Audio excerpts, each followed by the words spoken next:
Hello guys, ഇന്ന് ഞങ്ങൾ വർക്കിനായി എടുത്തിരിക്കുന്ന വാഹനം ഒക്കിനാവിടെ ഇലക്ട്രിക് സ്കൂട്ടിയാണ്. ഇതിൻ്റെ കംപ്ലൈൻറ്റ് ഒന്ന് നോക്കാം.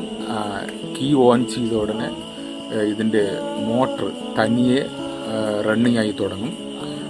ആക്സിലേറ്റർ കൊടുക്കാതെ തന്നെ മോട്ടർ മൂവ് ആയിക്കൊണ്ടിരിക്കും. ഇപ്പോൾ വീഡിയോ കാണുന്നുണ്ട്. ഇപ്പോൾ ആക്സിലേറ്റർ കൊടുക്കാതെയാണ് മൂവ് ആകുന്നത്. കൂടുതലും ഇത് മഴ സമയത്താണ് ഈ പ്രോബ്ലങ്ങൾ കണ്ടുവരുന്നത്. ഇത് അപകടമാണോ എന്ന് ചോദിച്ചാൽ ഒരു അപകടമുള്ള ഒരു കംപ്ലൈൻ്റാണ്. വാഹന ഉടമകൾ അത് ശ്രദ്ധിക്കുക.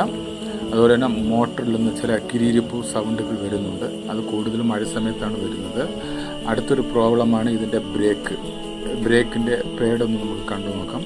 ഈ വാഹനത്തിലുള്ളതാണ് പേഡ്. അത് ഫുള്ള ഓടി തീർന്ന ശേഷം അതിൻ്റെ കമ്പി വരെ തേഞ്ഞ്, ഇതൊക്കെ വലിയ അപകടമുണ്ടാക്കുന്ന വർക്കാണ്. നമ്മൾ ഒത്തിരി കാശ് പോകുന്ന, ഇങ്ങനെ ശ്രദ്ധിക്കാതെ ഓടിച്ച് ഒത്തിരി ക്യാഷ് ചിലവുകൾ നമുക്കുണ്ടാകും. ഇപ്പോൾ വർക്കുകളെല്ലാം തീർന്ന് വണ്ടിയുടെ ഒരു പെർഫോമൻസാണ് നിങ്ങൾ കാണുന്നത്. വണ്ടി വാട്ടർ സർവീസ് ചെയ്തു. എല്ലാ വർക്കുകളും തീർന്ന് നല്ല പെർഫോമൻസാണ്. അപ്പോൾ ഇങ്ങനെയുള്ള വർക്കുകൾക്കായി ഞങ്ങളെ ലൊക്കേഷൻ വരുന്നത് തിരുവനന്തപുരം ജില്ലയിൽ പാറശാലയ്ക്ക് സമീപം ചെറുക്കോണം.